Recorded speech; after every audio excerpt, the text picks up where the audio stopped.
नमस्कार, स्वागत आहे तुमचं आजच्या नवीन व्हिडिओमध्ये. तर आज आपण अगदी पटकन होणारा आणि घरच्या साहित्यापासून मस्त कुरमुऱ्यांचा चिवडा पाहणार आहोत. तर मुलांना कसं संध्याकाळी वगैरे भूक लागते, तर तुम्ही असा हा चिवडा करून ठेवू शकता. म्हणजे मधल्या वेळेत आपण मोठ्यांना पण किंवा मुलांना पण आवडीने हे खातील. तर त्यासाठी इथे मी अर्धा किलोचा कुरमुऱ्यांचा पॅकेट येतो ना, तो घेतलेला आहे. तर अर्धा किलो कुरमुरे घेतलेले आहेत आणि हे जे आपण मक्याचे चिवडा करायला जे असतात ना, ते घेतलेले आहेत मी. तर हे पण आपण तळून त्यामध्ये घालणार आहोत. मिरची तुम्हाला हिरवी जसं तिखट हवं असेल त्याप्रमाणे घ्यायची आहे. ठेचलेलं लसूण घेतलेलं आहे 2 कांदे, 1 वाटी सुकं खोबरं मी बारीक पातळ काप केलेले आहेत, 1 वाटी इथे शेंगदाणे घेतलेले आहेत, 1 वाटी भाजकी डाळ घेतलेली आहे, साखर आणि ही जी पावडर आहे ना, ही 1 चमचा बडीशेप, 1 चमचा जिरं आणि 2 चमचे धणे असं हे मी मिक्सरला बारीक करून घेतलेले आहे. कढीपत्त्याची पानं लागणार आहेत, फोडणीसाठी तेल, मीठ आणि इथे मोहरी लागणार आहे, हळद, मिरची पावडर आणि हिंग. तर हे सगळं साहित्य आहे. ते आपण कुरमुरे थोडेसे गरम करून घेऊया. म्हणजे आता कसं पावसाळा आहे ना, तर बऱ्याच वेळेला तर म्हणजे चिवडा नरम नको व्हायला, म्हणून थोडेसे आपण गरम करून घ्यायचे आहेत, म्हणजे अजून कुरकुरीत छान होईल चिवडा. तर आता कढईमध्ये मी हे कुरमुरे घालते.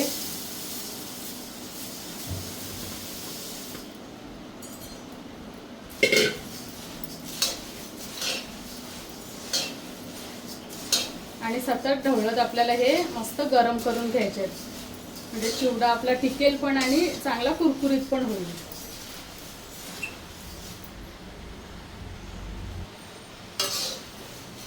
चला, तर आता कुरमुरे मस्त भाजून झालेले आहेत.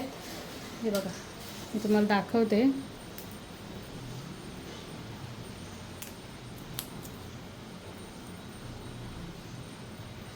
तर आता हे मी गॅस बंद करते. बघा, आपण जे कुरमुरे आता भाजून घेतलेले आहेत ते मस्त आता मी एका भांड्यात काढून घेतलेले आहेत आणि बाकीचं सर्व साहित्य आपण तळून आणि कुरमुऱ्यांमध्ये घालणार आहोत. तर आता आधी तेल मी गरम करायला ठेवलेलं आहे. चला, तर आधी मी हे मक्याचे जे घेतलेले होते ते फ्राय करून घेते.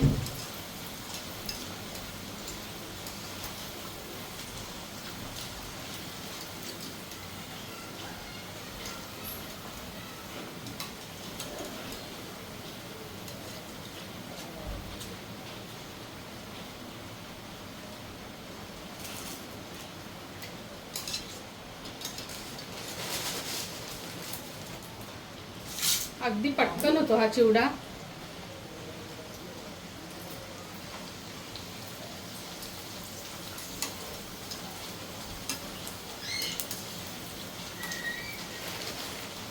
सर्व मी फ्राय करून घेते.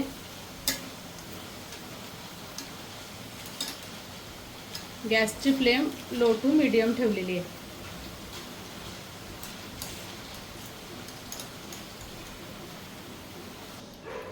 हे बघा, सर्व आता मक्याचे तळून झालेले आहेत. आता आपण ह्यामध्ये शेंगदाणे तळून घेऊया.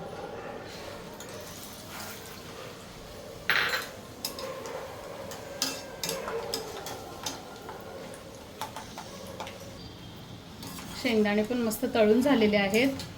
आता मी हे काढून घेते.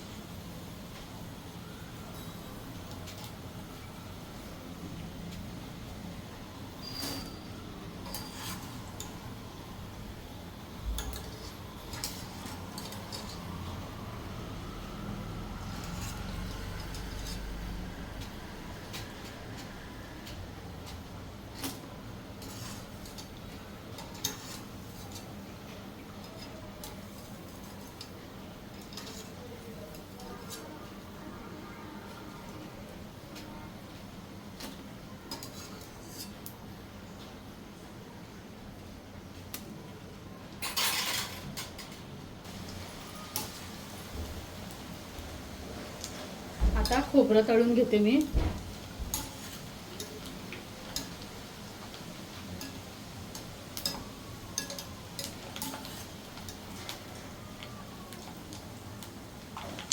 खोबरं पण तळून झाले. आता हे काढून घेते.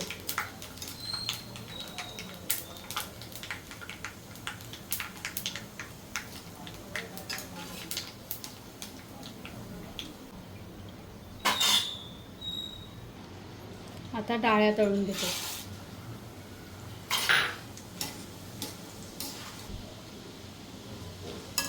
डाळ्या पण तळून झाल्यात, आता काढून घेते.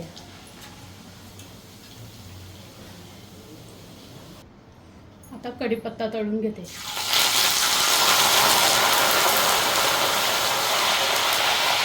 सगळं साहित्य आपल्याला मस्त कुरकुरीत तळून घ्यायचं आहे, म्हणजे आपला चिवडा नरम नाही होणार.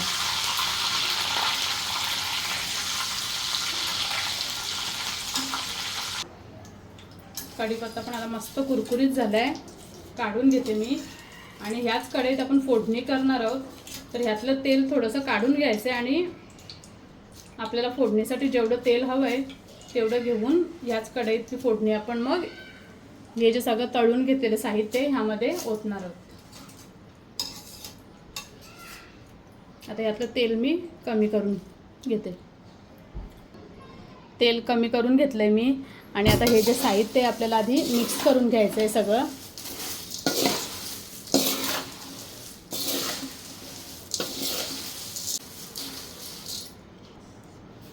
हे बघा, सर्व चिवड्याचं साहित्य जे तळून घेतलेलं ते छान मी मिक्स करून घेतलंय.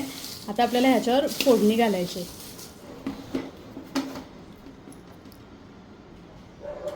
चला, आता फोडणीसाठी आधी मी मोहरी घालते. मोहरी तडतडली की ह्यामध्ये आधी लसूण घालायचं. हिंग आपण नंतर घालणार आहोत, कारण की हिंग जळून जाईल म्हणून आधी बाकीचं साहित्य घालायचं आहे.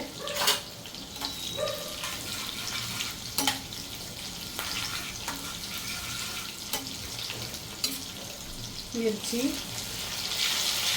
लसूण चांगलं कुरकुरीत करून घ्यायचं एकदम.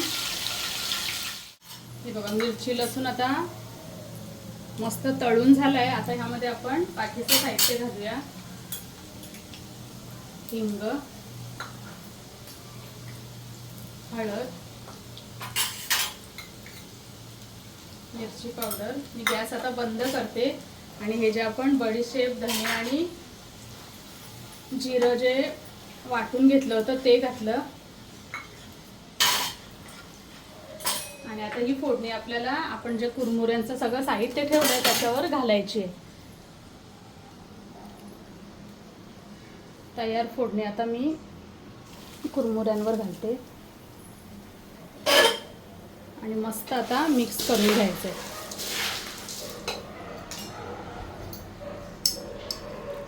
मीठ घालते, म्हणजे गरम असतानाच मिक्स सगळं होईल ते एकसारखं.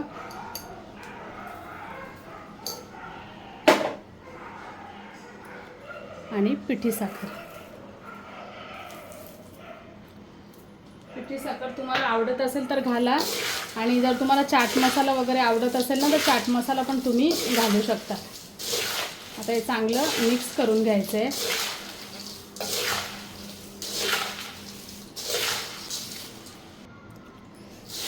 फोडणी अशी जसं आपल्याला गरम सोसवेल तसं हाताने थोडीशी साहित्य सगळं चोळून घ्यायचं, म्हणजे एकसारखं सगळीकडे लागेल आपल्या चिवड्याला.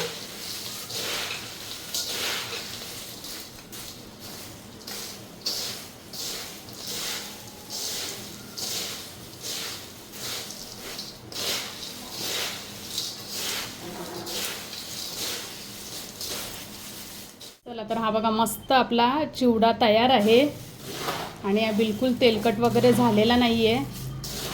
तर कशी वाटली तुम्हाला ही रेसिपी नक्की कमेंटमध्ये कळवा, आणि चॅनलवरती नवीन असाल तर सबस्क्राईब करा. धन्यवाद.